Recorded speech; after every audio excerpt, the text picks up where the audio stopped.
नमस्कार दोस्तों, आज हम नेपोलियन हिल जीवन से जुड़े कुछ बातों के बारे में जानेंगे। एक गरीब पत्रकार से सफलता के सबसे बड़े विचारक तक। क्या आपने कभी सोचा है कि एक ऐसा इंसान जिसके पास बचपन में पैसे नहीं थे, जिसकी जिंदगी संघर्षों से भरी थी और जिसे खुद नहीं पता था कि उसका भविष्य क्या होगा, वही इंसान आगे चलकर दुनिया की सबसे प्रसिद्ध सक्सेस फिलॉसफी में से एक को जन्म देगा? उसका नाम था नेपोलियन हिल। एक ऐसा व्यक्ति जिसने हजारों सफल लोगों की जिंदगी को समझने की कोशिश की। उसने अमीर लोगों से बात की, उद्योगपतियों से मिला, आविष्कारकों को देखा, नेताओं को समझा और फिर एक सवाल का जवाब खोजने में अपनी जिंदगी के कई साल लगा दिए।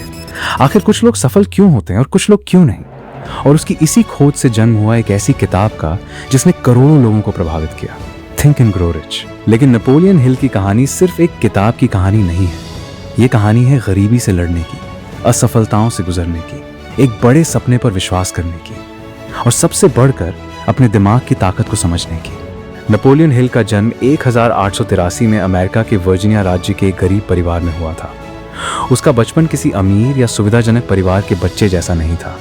घर में पैसे की कमी थी, संसाधन सीमित थे, लेकिन उसके अंदर एक चीज बहुत ज्यादा थी, जिज्ञासा।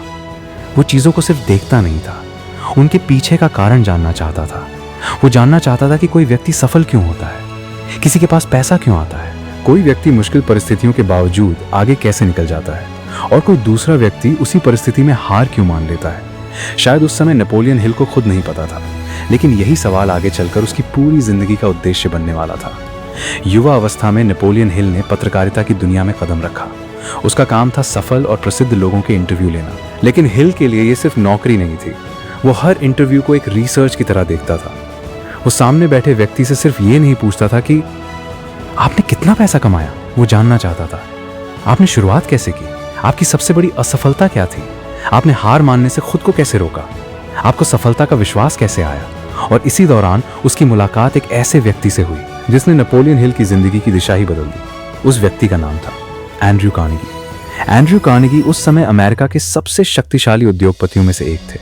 लेकिन कार्नेगी की शुरुआत भी अमीरी से नहीं हुई थी। वो गरीब परिवार से आया था, कड़ी मेहनत की, काम किया, सीखा और धीरे धीरे एक विशाल औद्योगिक साम्राज्य खड़ा कर दिया। जब नेपोलियन हिल ने कार्नेगी का इंटरव्यू लिया तो ये बातचीत साधारण इंटरव्यू से कहीं ज्यादा बड़ी बन गई। कार्नेगी ने हिल में कुछ अलग देखा। उन्होंने हिल से एक चुनौती जैसी बात कही। अगर दुनिया के सबसे सफल लोगों की जिंदगी का अध्ययन किया जाए और ये पता लगाया जाए कि उन सभी में कौन सी कॉमन क्वालिटीज हैं, तो शायद सफलता का एक ऐसा फिलॉसफी बनाया जा सकता है जिसे आम इंसान भी इस्तेमाल कर सके।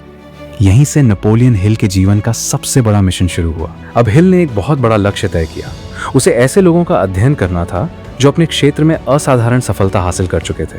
अगले कई वर्षों में उसने अनेक प्रसिद्ध और सफल लोगों के जीवन और विचारों का अध्ययन किया। इन लोगों में उद्योगपति, आविष्कारक, व्यापारी और दूसरे प्रभावशाली लोग शामिल थे। उसका उद्देश्य एक ही था, क्या सफलता का कोई कॉमन फॉर्मूला है? क्या अमीर बनने वाले लोगों के दिमाग में कोई समान सोच होती है? क्या सफल लोग किसी खास तरीके से निर्णय लेते हैं? क्या उनकी असफलताओं से निपटने की कोई समान शैली होती है? और सबसे महत्वपूर्ण, क्या सफलता सीखी जा सकती है? हिल को धीरे धीरे कुछ पैटर्न्स दिखाई देने लगे। उसे समझ आने लगा कि सफलता केवल इंटेलिजेंस का खेल नहीं है, केवल पैसा, केवल शिक्षा या केवल किस्मत। सफलता के पीछे इससे कहीं ज्यादा शक्तिशाली चीजें काम करती हैं। उनमें सबसे महत्वपूर्ण थी एक स्पष्ट उद्देश्य। नेपोलियन हिल के विचारों में एक कॉन्सेप्ट बार बार सामने आता है, डिजायर। लेकिन यहां डिजायर का मतलब सिर्फ इच्छा करना नहीं है, क्योंकि दुनिया में हर व्यक्ति कुछ न कुछ चाहता है।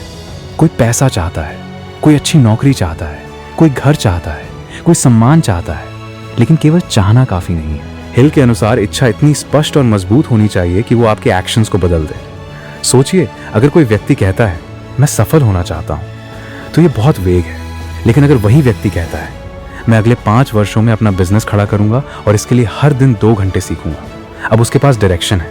यही फर्क है विश और डिजायर में। विश कहती है काश ऐसा हो जाए, डिजायर कहती है मैं इसे हासिल करूंगा। हिल की फिलॉसफी का दूसरा महत्वपूर्ण हिस्सा था फेथ। लेकिन इसका मतलब अंधविश्वास नहीं था। इसका मतलब था अपने लक्ष्य की संभावना पर विश्वास। क्योंकि अगर आप अंदर से पहले ही मान चुके हैं कि मैं नहीं कर सकता, तो आपका दिमाग आपके एक्शंस को उसी दिशा में ले जाएगा। आप शुरुआत करने से पहले ही हार जाएंगे। मान लीजिए 2 लोग एक ही बिजनेस शुरू करते हैं। पहला व्यक्ति सोचता है शायद मैं सफल हो जाऊं। दूसरा सोचता है मुश्किल होगी, लेकिन मैं सीख कर इसे सफल करूंगा। दोनों के पास शुरुआत में लगभग समान रिसोर्सेज हो सकते हैं, लेकिन कुछ महीनों बाद उनके रिजल्ट्स अलग हो सकते हैं। क्यों? क्योंकि बिलीफ आपके बिहेवियर को प्रभावित करता है और बिहेवियर धीरे धीरे रिजल्ट्स बनाता है।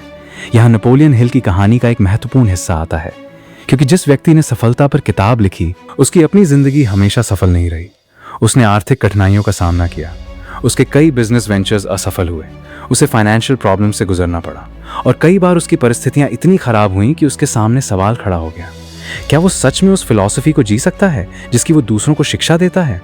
यही जीवन की सबसे बड़ी परीक्षा होती है। दूसरों को मोटिवेशन देना आसान है, लेकिन जब आपकी अपनी जिंदगी टूट रही हो तब अपने विश्वास को बनाए रखना कठिन होता है। और हिल की कहानी का यही हिस्सा सबसे ज्यादा महत्वपूर्ण है, क्योंकि उसकी फिलॉसफी केवल सक्सेस की चमक से नहीं बनी थी, वो फेलियर से भी बनी थी। नेपोलियन हिल ने एक और महत्वपूर्ण कॉन्सेप्ट पर जोर दिया, मास्टरमाइंड। मास्टरमाइंड का मतलब है ऐसे लोगों का समूह जो एक कॉमन गोल की दिशा में एक दूसरे की नॉलेज, एक्सपीरियंस और आइडियाज का इस्तेमाल करें।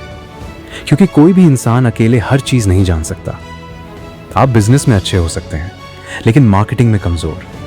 आप टेक्निकल नॉलेज रखते हो लेकिन कम्युनिकेशन में कमजोर। आप क्रिएटिव हो लेकिन फाइनेंशियल प्लानिंग न जानते हो। ऐसे में सही लोगों के साथ मिलकर काम करना आपकी क्षमता को कई गुना बढ़ा सकता है। यही मास्टरमाइंड कॉन्सेप्ट का मूल विचार है। अकेला दिमाग सीमित हो सकता है, लेकिन कई फोकस्ड माइंड्स मिलकर नई पॉसिबिलिटीज पैदा कर सकते हैं। नेपोलियन हिल की फिलॉसफी का एक और शक्तिशाली विचार था, असफलता हमेशा अंतिम परिणाम नहीं होती। कई बार जिस चीज को हम फेलियर समझते हैं वही हमें किसी बेहतर रास्ते की ओर धकेल रही होती है। कल्पना कीजिए, आपने बिजनेस शुरू किया और वो फेल हो गया। आपके सामने दो रास्ते हैं। पहला, मैं असफल हूं, मैं ये नहीं कर सकता। दूसरा, क्या गलत हुआ, मैंने क्या सीखा, अगली बार क्या बदलूंगा। पहला रास्ता फेलियर को आइडेंटिटी बना देता है, दूसरा रास्ता फेलियर को इन्फॉर्मेशन बना देता है। और यही अंतर बहुत बड़ा है। हारने वाला व्यक्ति कहता है मैं हार गया, सीखने वाला व्यक्ति पूछता है मैं यहाँ से क्या सीख सकता हूँ। कई वर्षों की रिसर्च और विचारों के बाद नेपोलियन हिल ने अपनी सबसे प्रसिद्ध किताब लिखी, थिंक एंड ग्रो रिच। ये किताब 1937 में प्रकाशित हुई। किताब का टाइटल अपने आप में बहुत पावरफुल था, थिंक एंड ग्रो रिच। लेकिन इसका अर्थ केवल ये नहीं था कि पैसे के बारे में सोचो और पैसा अपने आप आ जाएगा। असल विचार इससे ज्यादा गहरा था। हिल का फोकस था, आपकी सोच आपके डिसीजंस को प्रभावित करती है, आपके डिसीजंस आपके एक्शंस को प्रभावित करते हैं, आपके एक्शंस आपकी हैबिट्स बनाते हैं और आपकी हैबिट्स लंबे समय में आपके रिजल्ट्स को प्रभावित करती हैं। यानी सफलता की शुरुआत बाहर की दुनिया में नहीं, आपके अंदर होती है। हिल ने वेल्थ बिल्डिंग के संदर्भ में डिजायर को एक स्ट्रक्चर्ड प्रोसेस से जोड़ने की कोशिश की। पहला, आपको तय करना होगा कि आप वास्तव में क्या चाहते हैं। दूसरा, आपको तय करना होगा कि उसके बदले आप क्या देने को तैयार हैं। तीसरा, एक निश्चित डेडलाइन तय करनी होगी। चौथा, एक क्लियर प्लान बनाना होगा। पांचवा, उस प्लान को लिखना होगा। और छठा, उसे बार बार पढ़कर अपने माइंड में मजबूत करना होगा। आज ये बात साधारण लग सकती है, लेकिन उस समय पर्सनल डेवलपमेंट की दुनिया में ये फ्रेमवर्क काफी प्रभावशाली था। इसका मूल संदेश था, ड्रीम को गोल बनाओ और गोल को एक्शन में बदलो। हिल ने एक और कॉन्सेप्ट दिया, ऑटो सजेशन। सरल भाषा में आप बार बार अपने माइंड को वही मैसेज देते हैं जिसे आप अपने अंदर मजबूत करना चाहते हैं। लेकिन यहाँ एक बात समझना जरूरी है, सिर्फ पॉजिटिव सेंटेंसेस बोलने से जिंदगी नहीं बदलती। अगर कोई व्यक्ति रोज कहे मैं करोड़पति हूँ, लेकिन कोई स्किल डेवलप ना करे, काम ना करे, रिस्क को समझे बिना पैसा लगाए, तो केवल एफर्मेशन उसे अमीर नहीं बना देगा। ऑटो सजेशन का प्रैक्टिकल मतलब ये हो सकता है कि आप अपने गोल को लगातार अपने अटेंशन में रखें, ताकि आपका माइंड उसी दिशा में अपॉर्चुनिटीज, डिसीजंस और एक्शंस को प्रायोरिटाइज करे। यानी सोच, विश्वास, एक्शन, यही कॉम्बिनेशन महत्वपूर्ण है। नेपोलियन हिल ने सक्सेसफुल लोगों में एक और समानता देखी, वे डिसीजंस लेते थे और अक्सर वे अपने डिसीजंस पर टिके रहते थे। इसके विपरीत इंडिसाइसिव व्यक्ति बार बार अपना रास्ता बदल सकता है। आज बिजनेस शुरू करूंगा, कल नौकरी कर लेता हूं, फिर कोई नया आइडिया आता है, फिर दूसरा, फिर तीसरा, और अंत में कुछ भी पूरा नहीं होता। सफलता के लिए हर डिसीजन परफेक्ट होना जरूरी नहीं, लेकिन डिसीजन लेने के बाद उस पर काम करना जरूरी है, क्योंकि कई बार गलत डिसीजन से भी एक्सपीरियंस मिलता है, लेकिन डिसीजन न लेने से अक्सर सिर्फ समय निकलता है। शायद नेपोलियन हिल की फिलॉसफी का सबसे प्रैक्टिकल हिस्सा था परसिस्टेंस, क्योंकि मोटिवेशन कुछ दिनों तक चल सकता है, लेकिन सक्सेस के लिए कंसिस्टेंसी चाहिए। आप एक दिन जिम जाएंगे, अगले दिन नहीं, एक दिन पढ़ेंगे, फिर 5 दिन छोड़ देंगे, एक दिन बिजनेस पर काम करेंगे, फिर एक सप्ताह नहीं, तो रिजल्ट कैसे आएगा? सक्सेस अक्सर ड्रामेटिक मोमेंट में नहीं आती, वो छोटे छोटे एक्शंस के एक्यूमुलेशन से बनती है।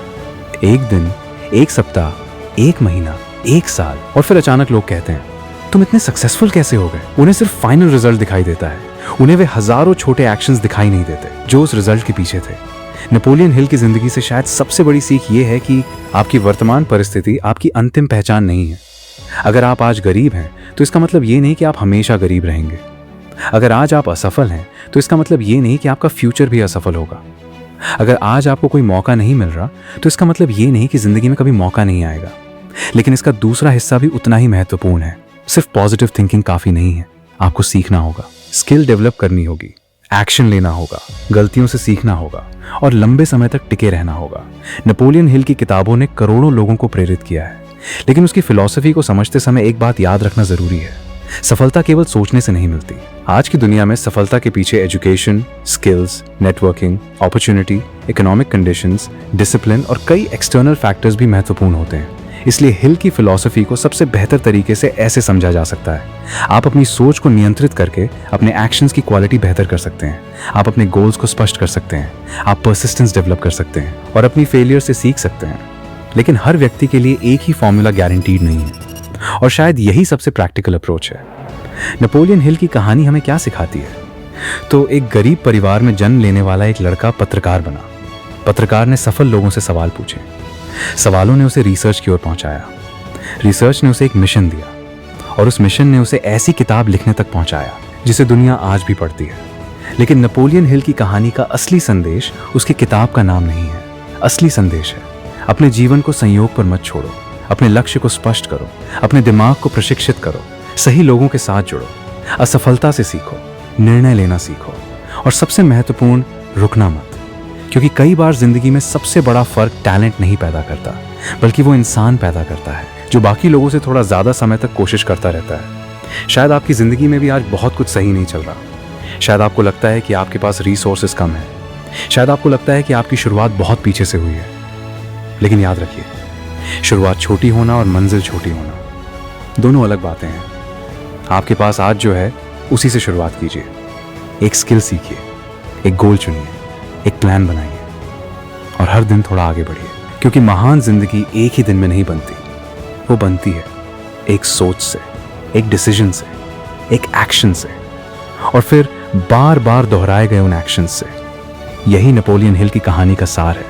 Think, believe, act, persist. सोचिए, विश्वास कीजिए, काम कीजिए और तब तक टिके रहिए जब तक आपकी कहानी खुद ये न कहने लगे मैंने हार नहीं मानी।